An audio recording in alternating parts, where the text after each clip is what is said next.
오늘부터 수도권의 사회적 거리두기 2.5단계가 연말까지 3주 동안 시행됩니다.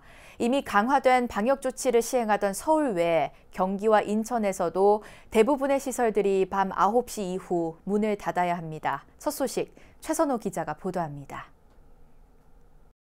오늘부터 서울과 경기, 인천 등 수도권에는 사회적 거리두기 2.5단계가, 비수도권에는 2단계가 3주 동안 적용됩니다.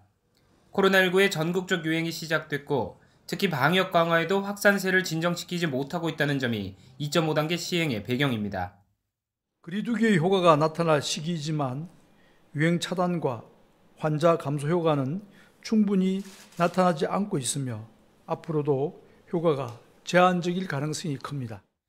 우선 전국 확진자의 70%가 나오고 있는 수도권에는 기존의 2단계에서 집합 금지됐던 유흥시설 외에 방문 판매 등 직접 판매 홍보관과 노래방 등의 영업이 추가로 중단됩니다. 식당은 밤 9시부터, 커피숍 등은 영업시간과 관계없이 포장과 배달만 허용됩니다. PC방과 영어관은 물론 독서실, 스터디 카페도 밤 9시 이후 문을 닫아야 합니다. 연말까지 수도권에 사실상 9시 통금을 둬 송년 모임까지 차단하겠다는 게 방역당국의 계획입니다. 하지만 대부분의 시설이 문을 닫는 9시 전에 사람이 몰리거나 모임 등을 수도권 외의 지역에서 갖는 풍선 효과를 우려하는 시선도 적지 않습니다.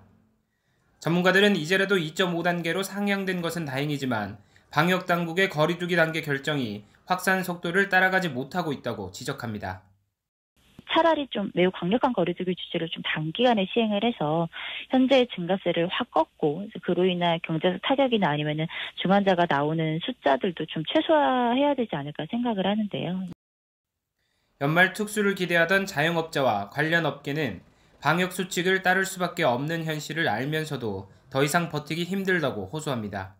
매장 이용을 못해도 문을 닫을 수가 없으니까 인건비가 계속해서 나가고 있고 이게 장기화가 된다면 계속 매장을 운영하는데 큰 문제가 있어서 아마 개인점주도 그렇고 가맹점 본사에서도 정부는 국민이 겪을 불편과 자영업자들이 감내할 고통을 생각하면 마음이 무겁지만 당분간 모임과 만남을 자제해달라고 거듭 당부했습니다.